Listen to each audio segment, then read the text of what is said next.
जय हिंद साथियों, welcome back to my YouTube channel Bhairav coaching classes. Bhairav coaching classes में मैं भी नहीं भैया आप सभी का हार्दिक स्वागत करता हूं। कैसे आप सब लोग? आई होप मैं ऐसा करता हूं सब लोग मस्त और तंदुरुस्त होंगे। तो फ्रेंड, जैसा कि आज की इस वीडियो में हम लोग चर्चा करने वाले हैं ग्रेफाइट पे, और ये वीडियो उन बच्चों के लिए मोस्ट इंपॉर्टेंट होने वाला है जो विद्यार्थी कह सकते हैं NMMS एग्जाम की प्रिपरेशन कर रहे हैं। यदि आप भी NMMS एग्जाम की प्रिपरेशन कर रहे हैं तो इस वीडियो में अंत तक जरूर बने रहें और इस वीडियो को जरा भी स्किप ना करें, क्योंकि इस वीडियो में हम बहुत ही कह सकते हैं मस्त तरीके से ग्रेफाइट को पढ़ने वाले हैं। तो फ्रेंड देखिए, बिना समय को बर्बाद किए फटाफट वीडियो में आगे बढ़ते हैं।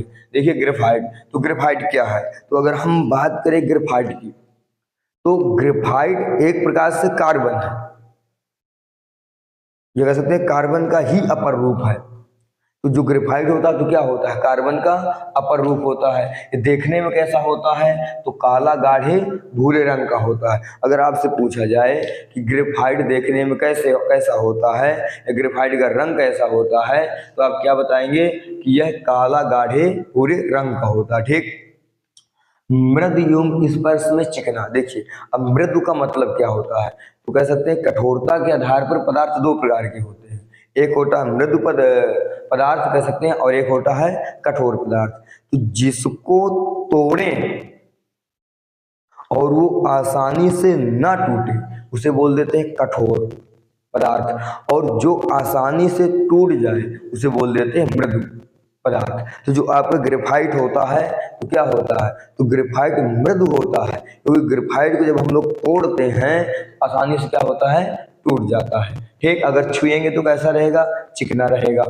इसमें धातु जैसी चमक होती है। जो ग्रेफाइट होती है, आप लोग जो स्क्रीन में देख रहे हैं चित्र किसका है? ग्रेफाइट का। ये कैसे देखिए किस प्रकार से चमक है इसमें। ठीक। तो ग्रेफाइट में क्या होती है? चमक होती है। ठीक। यह ऊष्मा विद्युत का सुचालक होता है। जो ग्रेफाइट होता है उसमें कह सकते हैं ऊष्मा और विद्युत पास होती है। अगर जिसमें ऊष्मा विद्युत पास होती है उसे क्या बोल देते हैं? सुचालक। और जिसमें ऊष्मा और विद्युत पास नहीं होती है उसे क्या बोल देते हैं? कुचालक। ठीक। देखिए, यह कागज को काला कर देता है, यह कागज को काला कर देता है। अगर ग्रेफाइट को आप कागज पे कह सकते हैं घर्षण करेंगे उसका, तो क्या करेगा? कागज को काला कर देगा। फॉर एग्जाम्पल पेंसिल, अगर पेंसिल को हम लोग चलाते हैं कागज पे तो क्या होता है? कागज काला हो जाता है। अब देखिए, हम लोग देखते हैं ग्रेफाइट की निर्माण विधि, यानी ग्रेफाइट बनता कैसे है। तो मैं आपको एक कह सकते हैं शॉर्ट जानकारी दे दूं कि ग्रेफाइट दो प्रकार से बनता है। एक बनता है कृत्रिम और एक बनता है प्राकृतिक। ठीक। तो हम यहाँ पे कृत्रिम की बात कर रहे हैं। प्राकृतिक भूपर मिट्टी में कह सकते हैं खदानों के रूप में कह सकते हैं खनिज के रूप में मिलता है। कहने की जब खुदाई की जाती है खदानों से, तो वहाँ पे कार्बन की जो खदानें होती है तो वहाँ से हीरा या जैसे मिलता है वैसे ही ग्रेफाइट भी मिलता है। देखिए, हम लोग बात करने वाले हैं कृत्रिम की।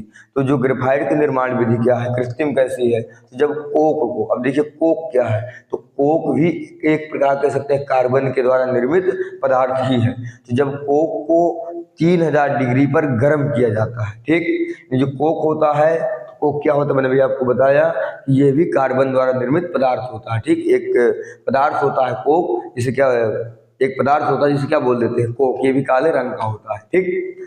इसको जब 3000 डिग्री पर गर्म किया जाता है तो यह ग्रेफाइट में बदल जाता है। देखिए, नंबर 1 पे अगर आप लोग कोक ले लेंगे और कोक को 3000 डिग्री सेल्सियस पर गर्म करेंगे बहुत देर तक, तो किस में बदल जाएगा वो? ग्रेफाइट में। दूसरी विधि देखिए, अगर आप कार्बन ले लेंगे, ठीक, कितने मोल कार्बन? तो 3 मोल कार्बन और 1 मोल सिलिक एसिड। जब आप कार्बन और सिलिक एसिड दोनों को मिलाएंगे तो क्या बनेगा? मोनो ऑक्साइड और बनेगा सिलिकॉन कार्बाइड। ठीक। समझ में आया कि नहीं आया? तो देखिए, एक बार फिर बता दे रहा हूं मैं। जब आप कार्बन और सिलिक एसिड को एक कह सकते हैं डिब्बे में, परख नली में किसी में लेकर क्या करेंगे? उसको किसी प्रकार से मिक्स करेंगे आप। ठीक। जब कार्बन और सिलिक एसिड को मिक्स करेंगे तो उससे क्या बनेगी? मोनो ऑक्साइड और सिलिकॉन कार्बाइड। जब आप सिलिकॉन कार्बाइड से सिलिकॉन को अलग कर देंगे तो जो कार्बाइड हमें प्राप्त होगा उसे क्या बोलते हैं? Graphite. So friends, I hope, मैं ऐसा करता हूँ आपको ये निर्माण विधि और ग्रेफाइट का कंसेप्ट दोनों क्लियर करने में वीडियो बहुत ही हेल्पफुल ही होगी। यदि अभी यहाँ तक समझने में आपको कोई कंफ्यूजन है तो मैं आपको एक सबसे अच्छी सलाह देता हूँ, आप थोड़ा सा वीडियो को स्किप करके दोबारा देख लें, चीज़ें आपको क्लियर हो जाएंगी। या एक बार दोबारा फिर से मैं इसका रिवाइड करवा दे रहा हूँ। देखिए, जब आप 3 मोल क्या लेंगे, कार्बन और 1 मोल सिलिक एसिड, ठीक। तो जब आप कार्बन और सिलिक एसिड दोनों को एक साथ मिला देंगे तो क्या बनेगा उसमें, क्या बोलते हैं इसको, मोनो ऑक्साइड बनेगी, ठीक। ये कह सकते हैं कार्बन मोनो ऑक्साइड। एक मिनट, कार्बन मोनो ऑक्साइड बनेगी और सिलिकॉन कार्बाइड बनेगा। जब आप सिलिकॉन कार्बाइड से सिलिकॉन को अलग कर देंगे तो क्या बनेगा, जो हमें प्राप्त होगा कार्बन, उसे क्या बोलते हैं, ग्रेफाइट। तो फ्रेंड्स, आई होप हम फटाफट देखते हैं इसके आगे खदान और ग्रेफाइट के प्रयोग को। सो फ्रेंड्स, अब हम आगे की बातों पर चर्चा करते हैं। देखिए, अगर हम बात करें ग्रेफाइट के गलनांक की, जो ग्रेफाइट का गलनांक है मोस्ट इंपॉर्टेंट है। आपसे क्वेश्चन आ सकता है कि ग्रेफाइट का गलनांक कितना होता है, तो आपको इसको कह सकते हैं अंडरलाइन करके लिख लेना है। ग्रेफाइट का गलनांक कितना होता है, 3700 डिग्री सेल्सियस, ठीक। और जो घनत्व होता है तो 1.9 से 2.3 ग्राम प्रति घन सेंटीमीटर। तो अगर आपसे पूछा जाए ग्रेफाइट का गलनांक कितना होता है तो आपको क्या बताना है कि भैया जो ग्रेफाइट का गलनांक होता है वो होता है 3700 डिग्री सेल्सियस, ठीक। और घनत्व कितना होता है तो 1.9 से लेकर के 2.3 ग्राम प्रति घन सेंटीमीटर। अब देखिए फ्रेंड्स, देखते हैं फटाफट ग्रेफाइट मिलता कहाँ कहाँ है, कृत्रिम रूप से कह सकते हैं ग्रेफाइट की खाने कहाँ कहाँ पर है। तो देखिए, अगर हम खदान की बात करें तो भारत में यह आंध्र प्रदेश, बिहार, उड़ीसा, राजस्थान, तमिलनाडु, उत्तर प्रदेश तथा जम्मू कश्मीर में पाया जाता है। यानी भारत के इन राज्यों में ग्रेफाइट कह सकते हैं हम प्राप्त कर सकते हैं, या ग्रेफाइट की खदानें यहाँ पाई जाती हैं, ठीक। इसको आप अच्छे से याद कर लीजिएगा, ये भी कह सकते हैं इंपॉर्टेंट है। और इसके बाद हम देखते हैं उपयोग, ग्रेफाइट के उपयोग क्या हैं।